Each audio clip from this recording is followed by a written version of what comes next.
गाने लगी जो महेश मोहि आयस दे जो महेश मोहि आयस दे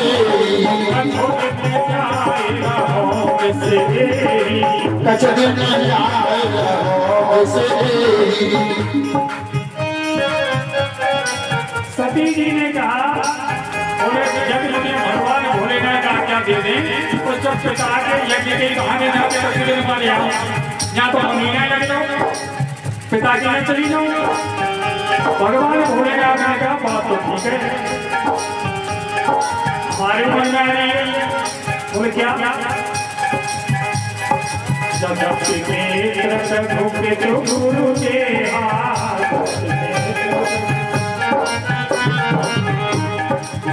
मित्र के यहाँ पिता के यहाँ गुरु के यहाँ इन तीन व्यक्तियों के यहाँ जब प्रभु के जो गुरु के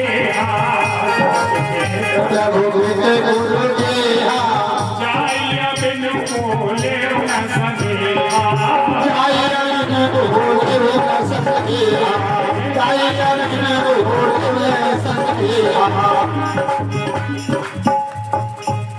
बोले मित्र के यहाँ पिता के यहाँ गुरु के यहाँ कोई बुलावे की आवश्यकता नहीं आंख बंद करके चले जाओ कोई संदेह नहीं। लेकिन तदपि विरोध मान जहे कोई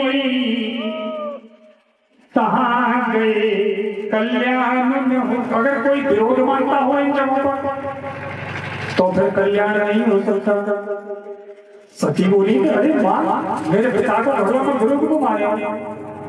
बोले तुम्हारे पिता हमसे विरोध मानते हैं इसलिए हमको निमंत्रण नहीं दिया ब्रह्मा जी को निमंत्रण नहीं दिया भगवान नारायण को निमंत्रण नहीं दिया। बोले तुमसे क्यों विरोध मानने लगे।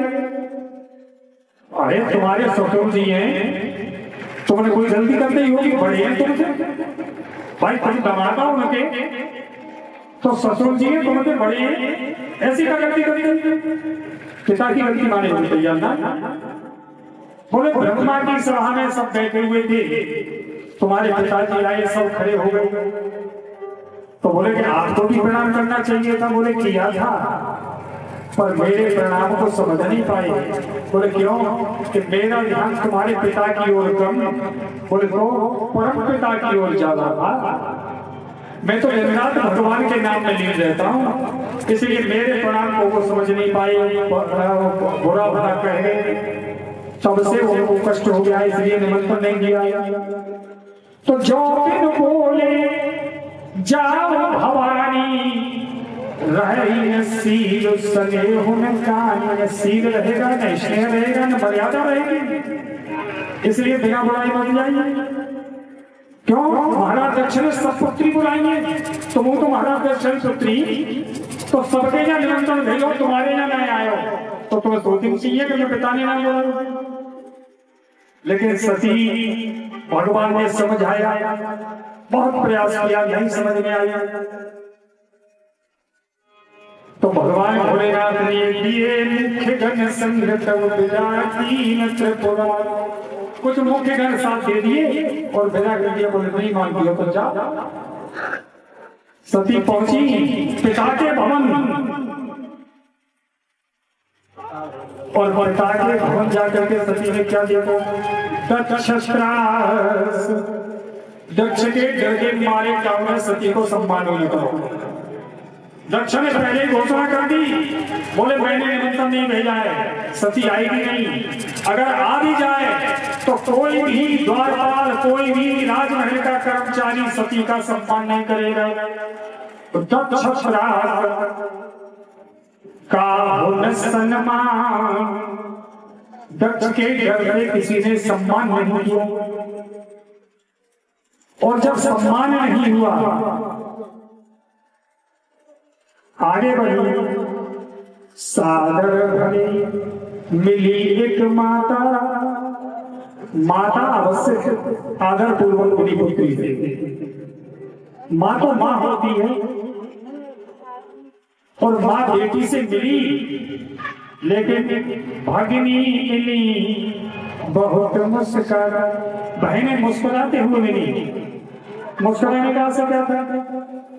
यानी निमंत्रण आएंगे खड़ी हुई गई तो अकेली आई या संग लेवाई के नहीं लाई जीजा जी बोले के रस पहाड़ पे छोड़ आई कपड़ा पड़ो मेरे हथे के ना वहां पर यज्ञ में आएगा बहनी बहुत मुस्काने रही एक संस्था वहां संकेत था बोले निमंत्रण तो गया नहीं। अब सती जी समझ गई जहां यज्ञ हो रहा था उस यज्ञशाला में पहुंच गई और यज्ञशाला में जाकर के सती जी ने देखा सब देवताओं के भाग बने हुए थे। प्रभु मुनि यज्ञाचार्य थे। सब देवता अपने अपने भाग पर बैठे हुए थे और कहता हूं न दीप संग होकर भागा। शिव जी का भाग कहीं नहीं दिखाई दिया। तब चित्त चढ़े हुए शंकर कहे शिव जी ने जो बात कही नहीं वो हृदय में आई। बोले ये तो मुझसे पहले ही मना किया था लेकिन अब बहुत बड़ी गलती हो गई। पहली बार शिव जी की बात नहीं मानी भगवान की परीक्षा ले ली। अब दूसरी बार नहीं मानी पिता के घर बिना कहीं चली आई। अब जाकर के क्या मुझसे भगवान भोलेनाथ को मोह दिखाऊंगी। और ये बात जब दिमाग में आई तो सती माता ने सभा में खड़े हो गई और क्रोध आया और सभा में क्रोध आकर के सती माता ने उन सब मुनियों से कहा सुनो सभा सत सकल पुण्य निंदा।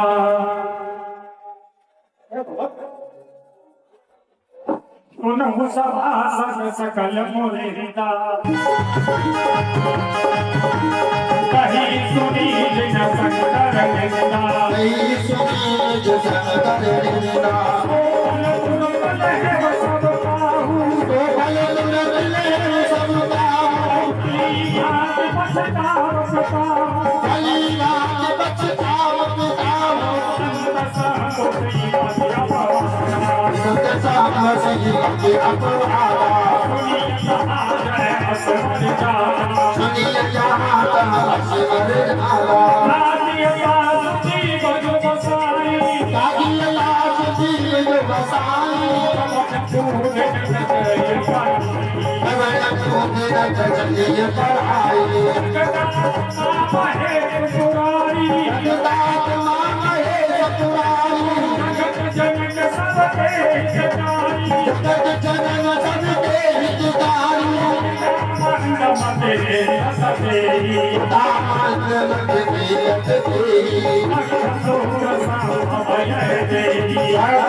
बोले मेरा पिता उन जगत परमात्मा को उनकी निंदा करता है।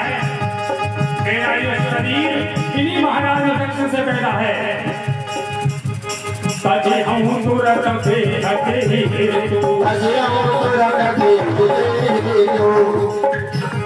बोले मेरे शरीर का तुरंत क्या क्या की हुआ कैसे चंद्र मोले सके तू चंद्रमौली भगवान भोलेनाथ को हृदय में धारण करके और सती जी ने यज्ञ में क्या किया आशा कहे जो अग्नि में कंड जाला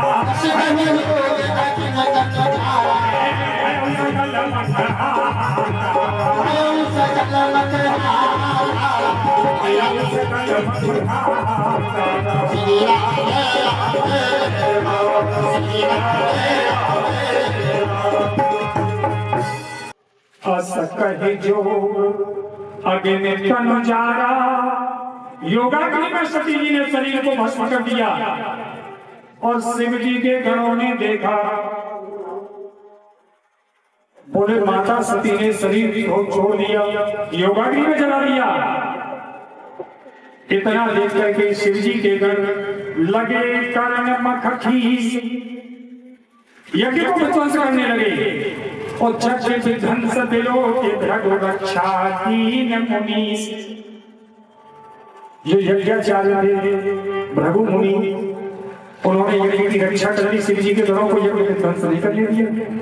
भागे दौड़े कैलाश पर्वत पर पहुंचे। बोले बाबा माता ने योगाग्नि में शरीर नष्ट कर लिया, ऐसे ऐसे घटना घट गई।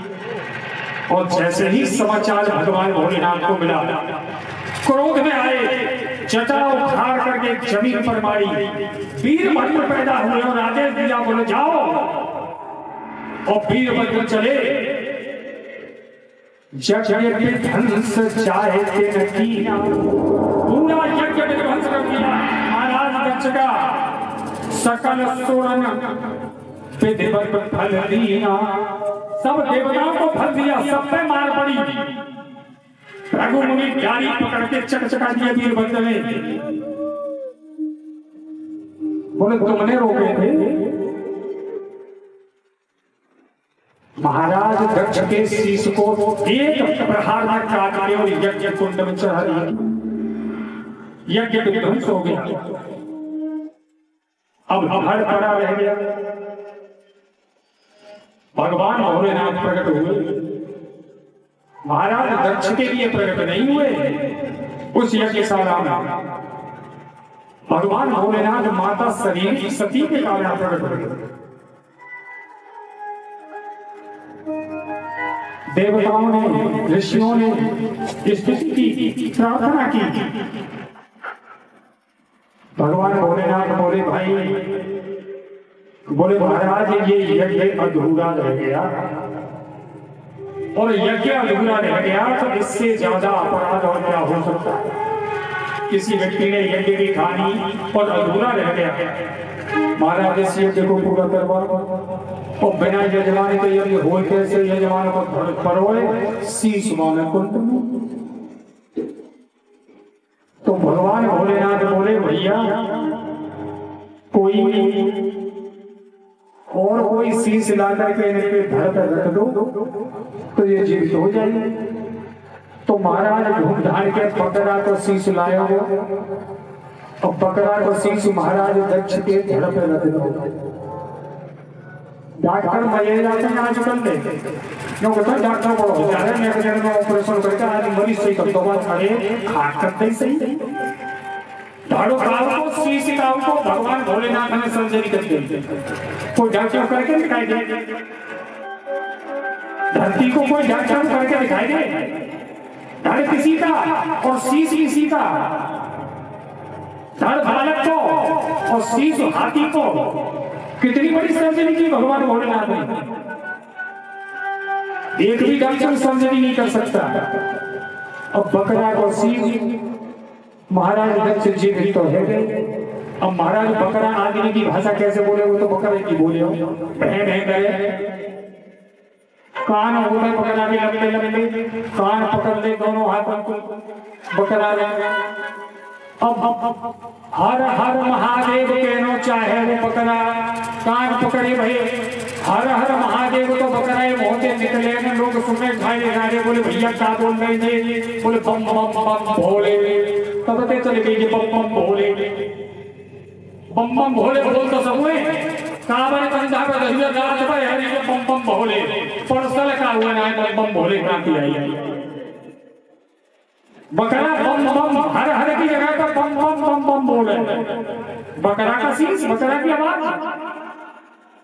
लेकिन भगवान भोलेनाथ तो आशुतोष हैं, प्रसन्न हो गए। इधर सती जी ने सती हरि सन पर मांगा, जन्म जन्म शिव पर अनुरागा। सती जी ने जब शरीर त्यागा तो भगवान नारायण से फिर प्रार्थना की, बोले प्रभु अगर जन्म मिले तो भगवान भोलेनाथ के चरणों की ही सेवा प्राप्त हो, भगवान भोलेनाथ के चरणों की ही सेवा प्राप्त हो। सती जी ने जब ये वरदान मांगा तो क्या हुआ, तेरी कारण हे मंदिरी ग्रह जाई, जननी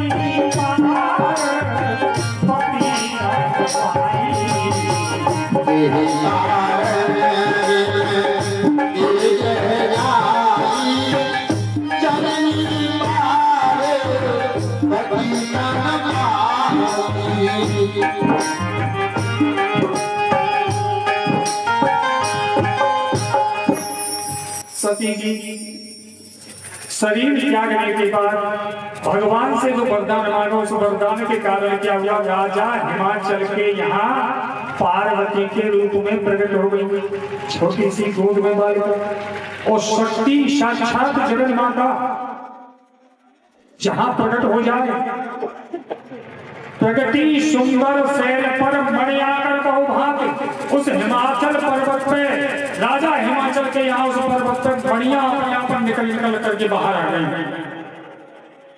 अरे महामणि प्रकट हो गई, मणियों की क्या चल रही है? स्वयं जगत माता पार्वती प्रकट हुई है, तो मणिया क्या बेचती है? मणिया निकल करके बाहर आ गई। और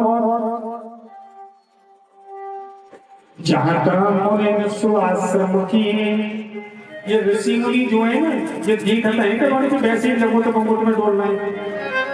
जहां इनको शक्ति का प्राकृतिक का आभास होता है, दुनिया छोड़कर तुरंत वहीं पहुंच जाते हैं। मुनियों ने जाकर के वहीं अपने आश्रम बना लिए, बोले अब यहाँ का छुड़ाए मातो, वहां शक्ति माता आ गई। नारद समाचार सब पाए, नारद समाचार सब पाए, नारद समाचार सब पाए, कौन कहीं गिर गए हंस खाए, कौन कहीं गिर गए हंस खाए। नारद जी को सब समाचार मिला, पूरी बतोई नारद जी, क्योंकि खबर मिल गई नंबरों में कि जगदम्बा ने हिमाचल राजा के यहाँ उतार ले लिया है। बोले चलो दर्शन करेंगे।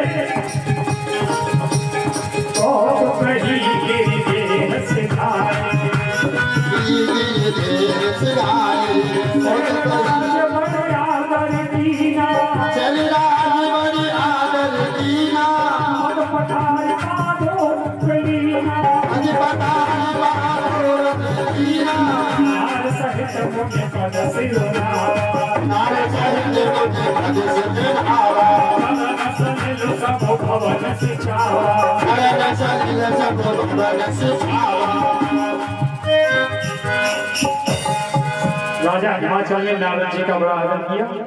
देव ऋषि थे, मुनि पद सिर नावा, आसन पर बिठाया, चरण धोए और उस चरणों के जल से पूरे भवन को सिंचित किया। अपने सौभाग्य का वर्णन किया, बोले प्रभु मेरा आज बहुत बड़ा सौभाग्य है, आज आपका दर्शन हो गया। और निज सौभाग्य बहुत गिर बरना, सुता बोल मेरी मुनि चरण। जगदम्बा को बुलाया, नारद मुनि के चरणों में प्रणाम करवाया, और जब प्रणाम किया जगदम्बा ने, और प्रणाम करने के बाद क्या बोले महाराज हिमाचल नारद मुनि से, त्रकालज्ञ सर्वज्ञ तुम, गति सर्वत्र तुम्हार, कहो सुता के दोष गुण, मुनि पर हृदय विचार। बोले आप प्रभु त्रकालज्ञ हैं, तीनों कालों की जानने वाले हैं, वो सर्व गुण दोष बताओ और फिर गुण बताओ। और एक बात और पूछ ली है इसी दोहे में, मुनि वर हृदय विचार। मुनि वर और बताओ हृदय विचार, सुतारा वर मुनि वर हृदय विचार, हृदय में विचार करके मेरी पुत्री के लिए वर और बताओ। ये इसी दोहे में वर्णन है। और नारद जी ने कहा सुंदर सहज, बोले तुम्हारी पुत्री सुता तुम्हारे सकल गुण खानी, सब गुणों की खानी है। तुम्हारी पुत्री का क्या वर्णन किया गया, सब लक्षण संपन्न तुम्हारी, हो यही संपत्ति यही तेराई। सब लक्षणों से युक्त है, गुण ही गुण है। और नामकरण संस्कार भी कर दिया नारद मुनि ने। बोले नाम उमा अंबिका भवानी, बोले तुम्हारी पुत्री के नाम होंगे उमा, अंबिका और भवानी। उसके बाद में गुणों का वर्णन करते करते बोले सुनो मुझे अब गुण द्विचारी। बोले द्विचारी अब गुण है, उन्हें सुन लो। अब गुण कैसे बड़े विचित्र गुण बताए गए। अब गुण सुन के महाराज घबरा गए। कैसे अब गुण? जोगी जटिल और लगन अमंगल पेश, अस स्वामी यही कहा मिले परिहस्त असरे। तुम्हारी पुत्री के हाथ में एक रेखा पड़ी हुई है, वो रेखा बता रही है। बोले क्या? तुम्हारी पुत्री का जो पति होगा जोगी जटिल अकाम निष्काम मन होगा,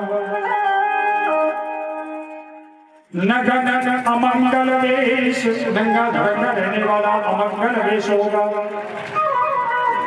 मुंडमाला धारण करने वाले बाबा अमंगल वेश वाला मंगल करते हैं।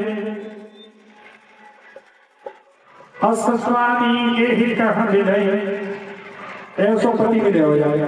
और बताओ काल आदमी के सामने बेटी हो, माँ बाप दोनों बैठे हो, जो कहते तेरी बेटी जटाधारी महात्मा को ब्याई जाएगी, तो दोनों को का हाल होगा? का बीतेंगे क्यों? नारद जी ने कहा बोले भैया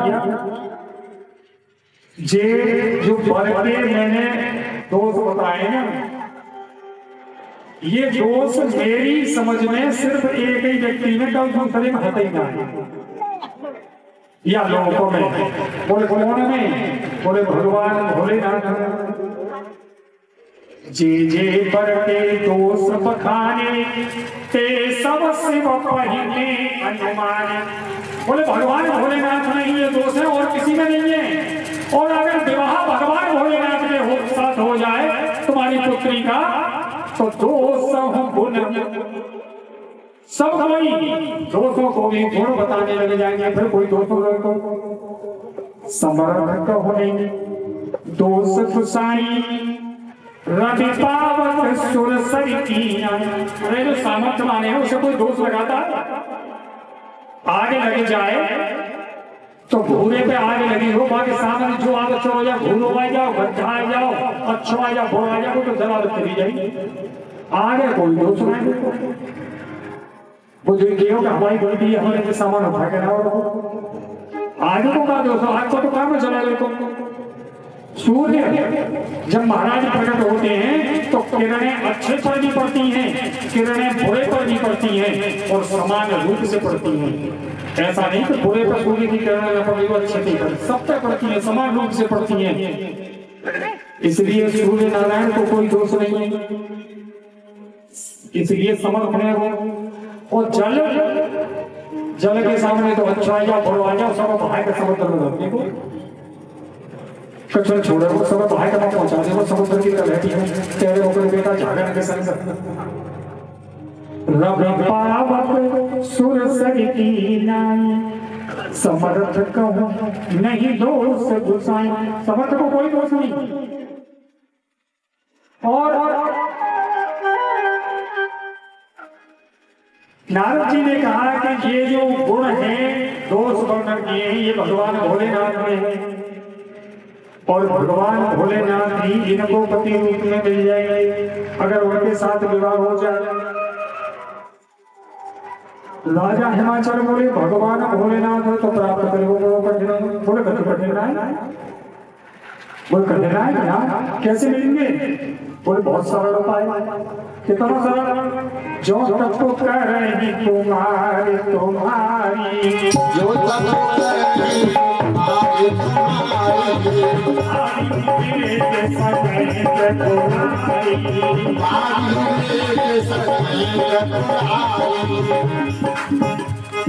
बोले कोई कठिन नहीं है, बहुत सरल है।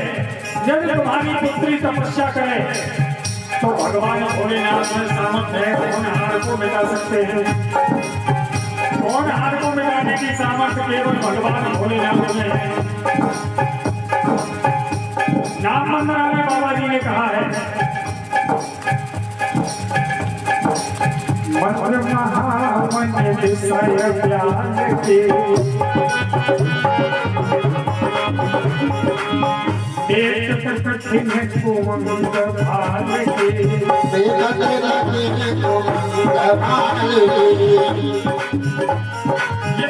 मंत्र कहाँ से निकले? भगवान भोलेनाथ के यहाँ से शुभकामना।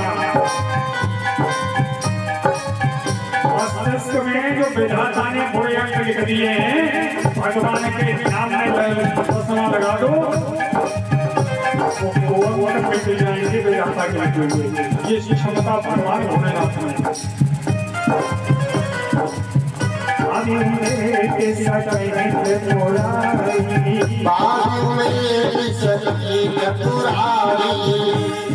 बोले होनहार को मिटा सकते। नारद जी तो आशीर्वाद देके चले गए। रानी बोली कि मेरी बात मुनि की समझ में नहीं आई। मुनि ने कहा मैं ना समझ पाई। बोले एक काम करो। बोले कहा अरे अच्छा फल देखो, अच्छा घर देखो, अच्छा फल देखो, फूल घर तीन चीज और कन्या को कैसी कैसी गजबकी का पहले बड़े बूढ़े गए जाकर लड़का देखो क्या करते हैं। बोले भैया ये काम करते हैं कितना खेतो क्या कर कोई परेशानी नहीं। चैन के जोड़ा चलना पूरे चैन के खाए रहे बड़े बूढ़े है गए जोड़ा चला तो अब देखो कैसे विचल चला गए।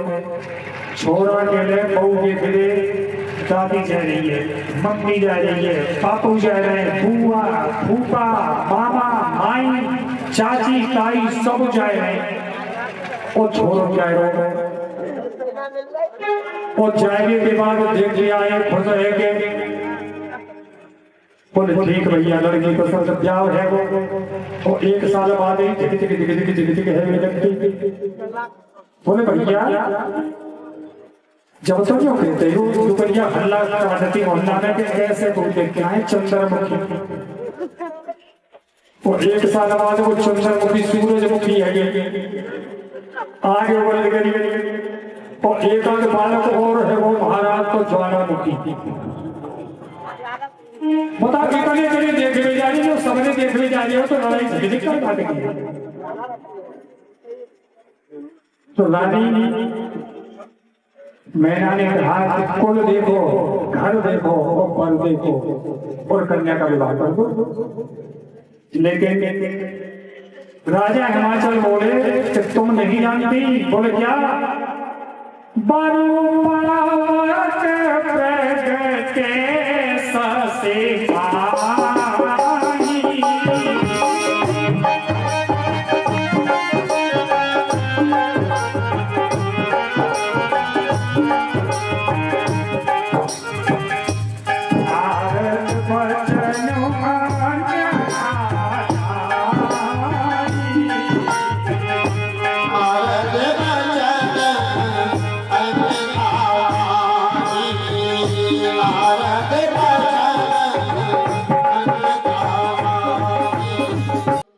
बोले चाहे चंद्रमा में शीतलता की बजाय आग निकलने लग जाए पर नारद जी की बात झूठी नहीं हो सकती। ये बात हो सकती है कि चंद्रमा शीतलता की बजाय आग उगलने लग जाए पर नारद जी ने जो बात कह दी वो नहीं कर सकती।